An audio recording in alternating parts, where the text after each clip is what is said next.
What's up, guys? I'm actually on the way right now, headed to Nairobi. I'm along the Nakuru Nairobi highway. And you know why I need to be in Nairobi on time? Because there's something happening today. Today is the 24th. Na mnajua census ina happen. So yes, I just want to be at home and get counted. I mean, in my town home. Of course, Nairobi is not my rural home, but I need to be there for the sake of the exercise that is going on by the Kenya National Bureau of Statistics. So, talk to me. Tell me, where are you right now? Where are you being counted from? And if you've already been counted, give me a heads up. Your process ikoje? How hectic? How easy is it? Are those guys qualified? Did they get the training well? Are they asking appropriate questions? Do they have, that good customer, whatever relationship, Do they know how to talk to people basically? Wakikuapproach, wakitaka data yako, wanakuhandolaje? Wanakuhandle poa ama mbaya, ama wako tu, So yes, Persil Telewa is my name, and I want to get counted because I know what that means to the country. I know the importance and the relevance of the census and the enumeration exercise. So I need to be there. And I heard about bars closing at 6. It's actually a few minutes to 6. Few minutes to 6? No, I think an hour to 6 right now. What time? Am I live? I don't know what time it is, but I know by around 6. It's actually 20 minutes to 6. So I expect the bars to take up those orders. The bars and the clubs, I presume all those joints that sell alcohol. So that wasituleweshe tusahau kuhesabiwa. Because us on Saturdays is a party day. Saturdays for Kenyan is a party day. Like, that's how we go vacationing, enjoying, having a good time. Story hizo, kukatch up na family, na friends, na relatives, and all of that. Over the weekends, we do it best. So, manze Matiang'i hata ungesema hizo pombe bana, watu wako wana nini, naitwaje, wana reach your area kama wamekauntiwa. Si kusema tufungiwa manze. Kufungiwa! Hakuna pombe, wale kalewa, wale tulewa, leo ni ile siku mbaya. You should be finishing your drink by now because you have 20 minutes to get to the house. 20 minutes if this is live, I mean, yeah.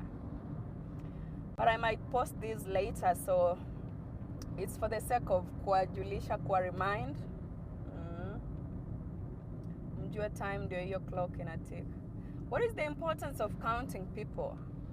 I think the government does this exercise after 10 years. The Kenya National Bureau of Statistics basically is in charge of that, people data.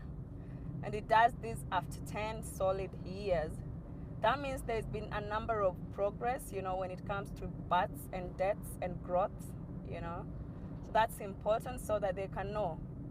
If you are allocating 33 billion or 35 billion, tunaloketia place ya watu kama wangapi?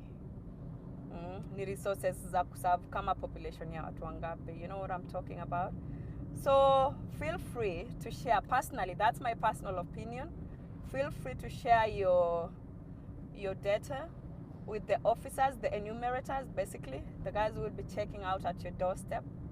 Feel free to share the data with them because sometimes it's actually for the sake of our own good. So that they are not saying Kisumu iko na watu 300,000 na kumbe tuko 1 million.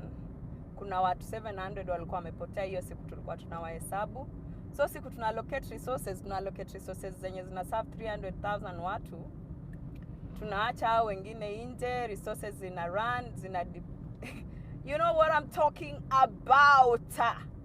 So show up, man. I'm hoping you've been drinking all day if you're a drunkard or you like hanging out. I'm hoping you had all that time all day. Sasa start kiguna njia papa paka nyumbani. There is something unique about this census, by the way. The 2019 census, there's something so outstanding about it. And guess what? Guess what? Guess what? They are counting people that I've never heard about. Guess who those people are? Wanna count male? Wanna count female? Now wanna count intersex.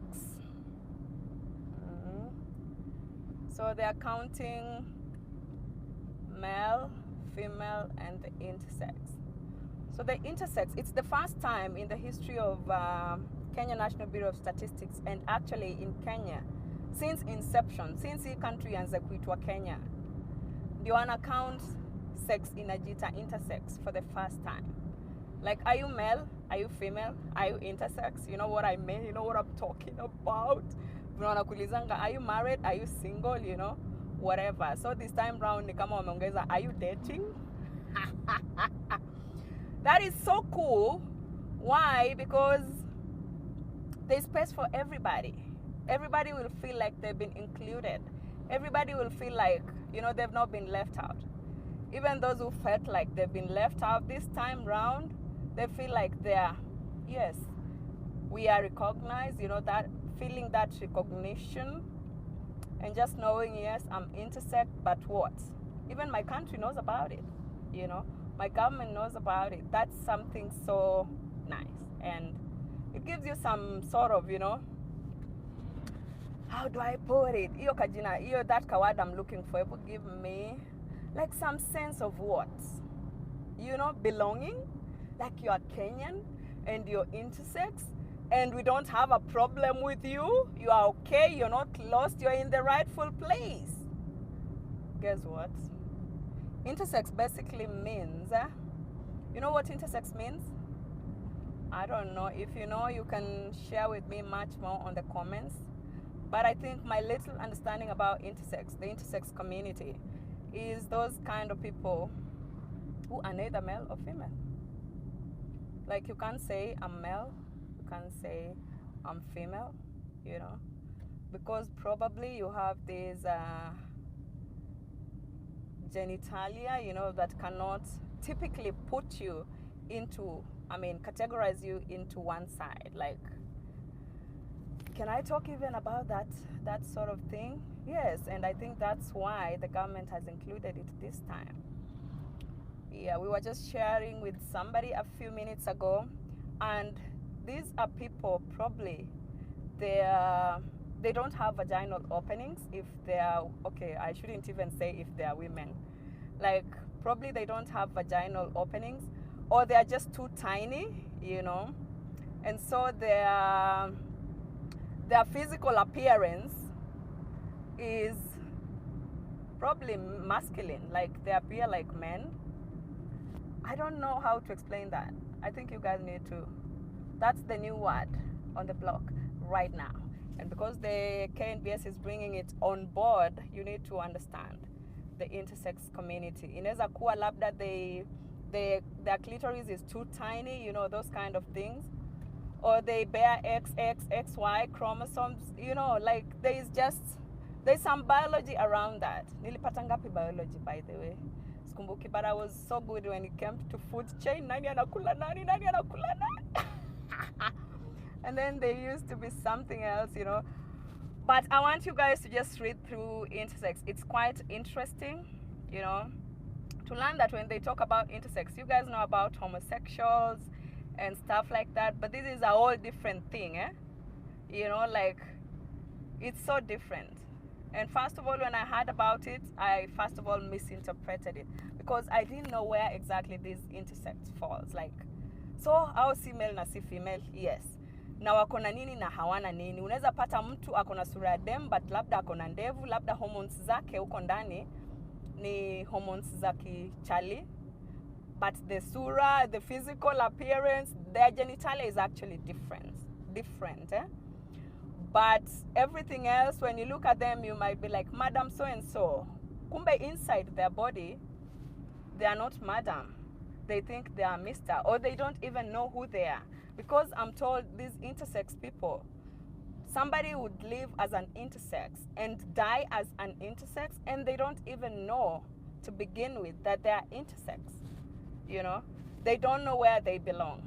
So it really happens. And another shocking fact I just found out about how I say intersex, niati, somebody can be all through life yake, you know, like a mom or a dad has given birth to a kid, them they know, pako wamempea jina, you know, like your name is gonna be Chris. They know to them the son, it's a son, a baby boy. It's called Christopher. Why? Because they saw her physical appearance, and then they saw his physical appearance and his genitalia. So they already categorized these are Christopher and is our son. Christopher grows over time, over the years. Christopher at puberty, Christopher feels like a feminine. You know what I'm talking about? Or feels weird.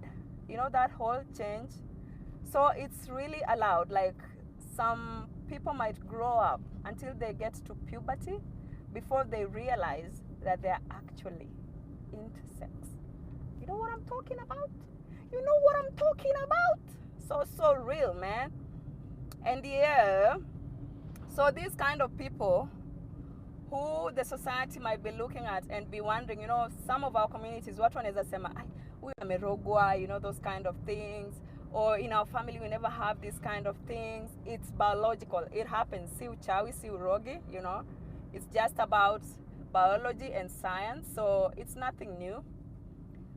However, what shocked me, or rather what made me even come to be, you know, enlightened, is that the government, for the first time, over the years, after how many years? Because I'm told census, these exercises